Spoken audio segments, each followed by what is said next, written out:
If it reloads... That face!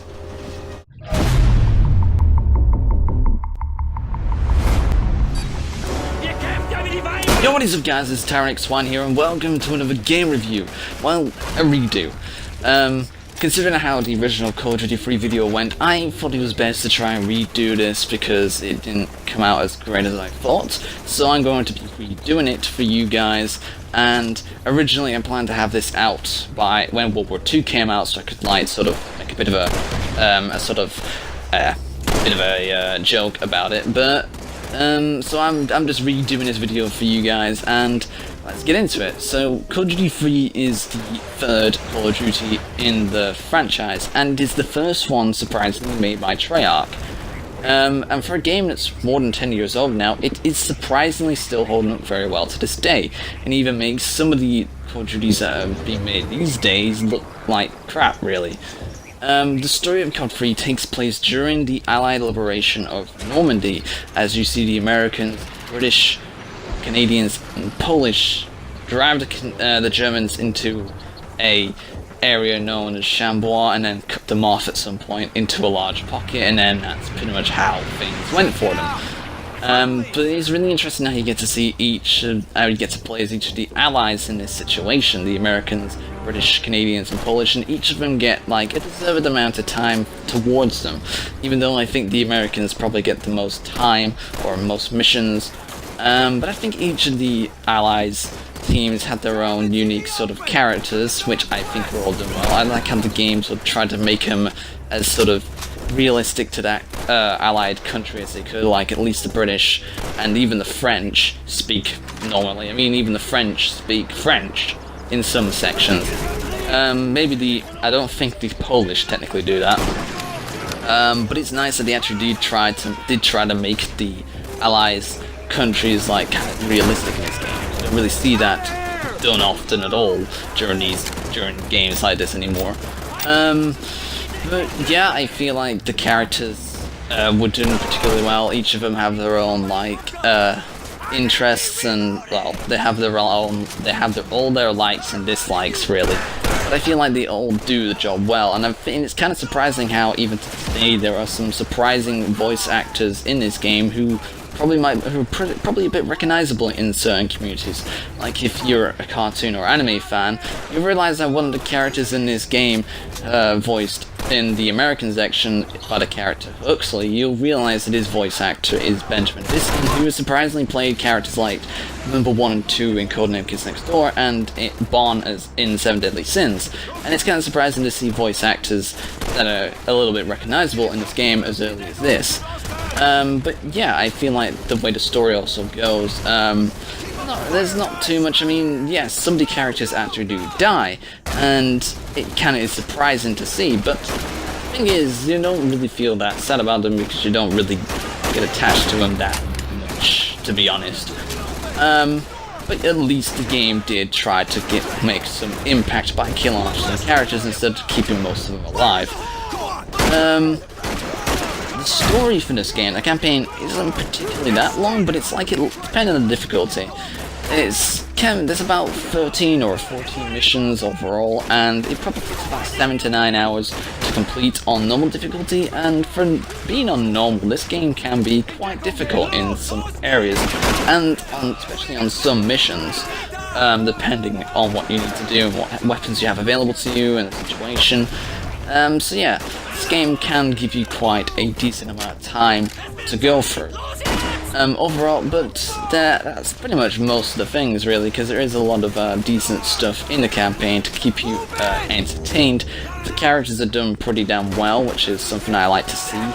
And yeah, it's a decent, long enough campaign for you to have some enjoyment and challenge for it. Yeah, there's that. Now let's talk about the mechanics of the game. Now, considering this game is more than 10 years old, the mechanics aren't going to be that amazing compared to what other Call of Duties have done, but it is simplistic, and it does try to do a bit more compared to what COD 2 did. COD 3 does try to be a bit more interactive, like planting explosives on certain objectives in the game, and it has you choose certain paths in the level, so it does try to be a bit more diversive with its level design, whereas in COD 2 all you would do is kill enemies and just try and get to the objective. This at least tries to mix it up a little bit, and it does have some vehicle sections to mix in there too.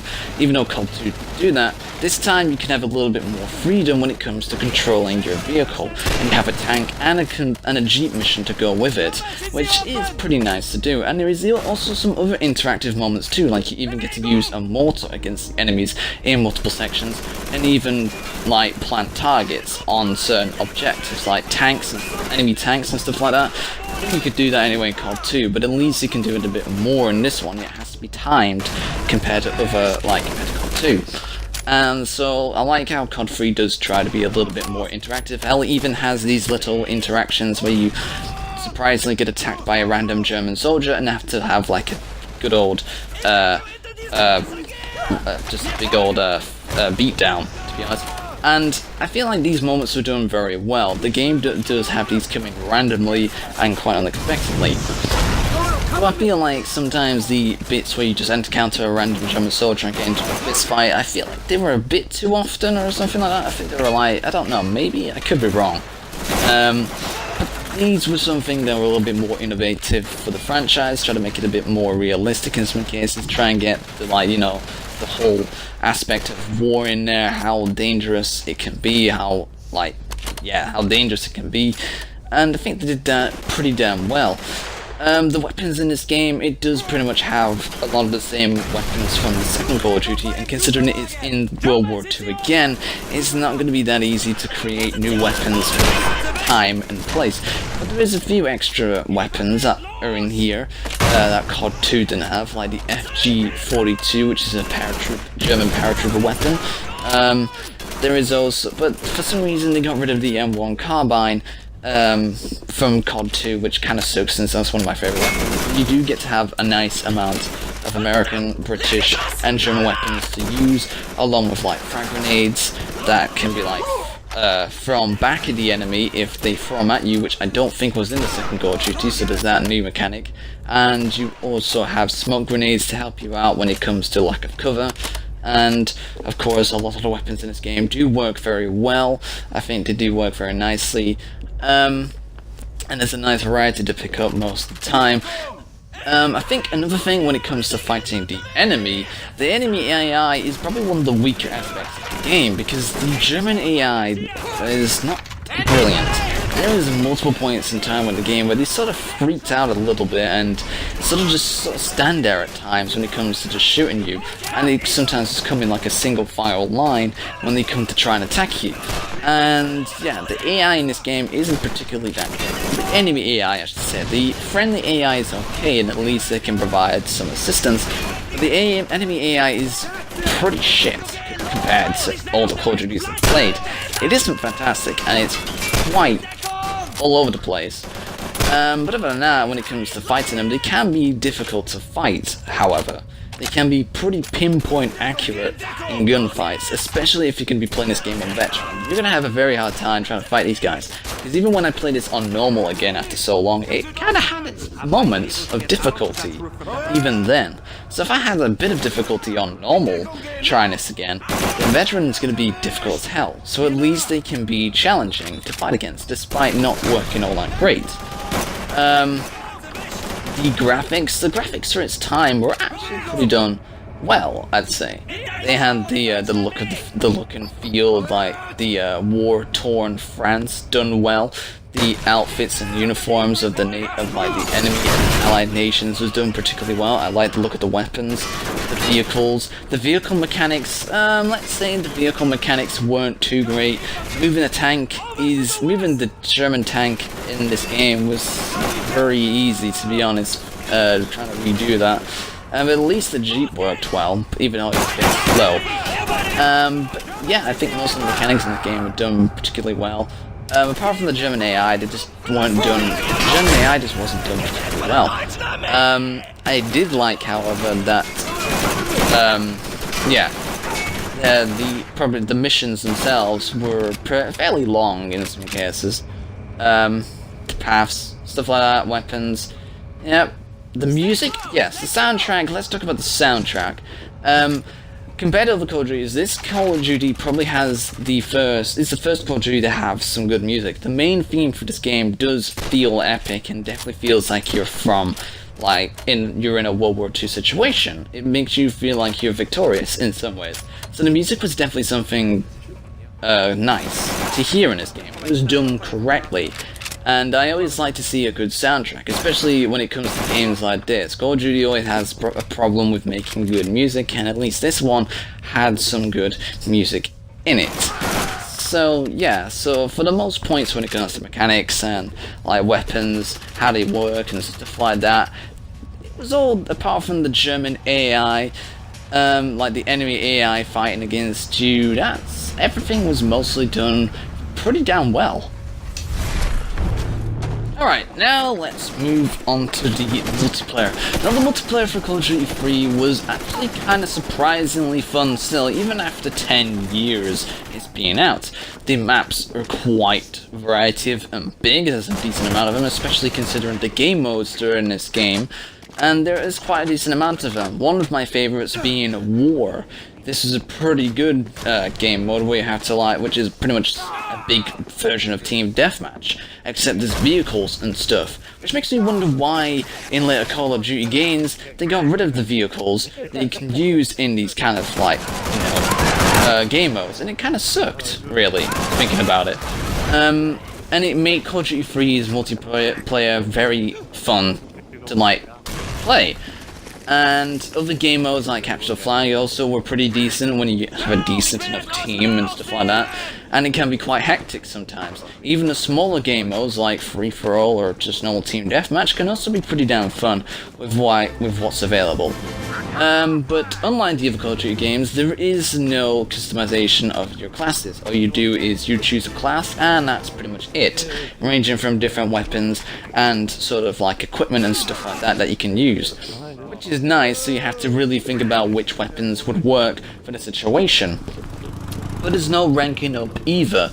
All you do is the more points you gain in the match, the more you do actually rank up in some cases, which is a little bit confusing, but it makes some sense.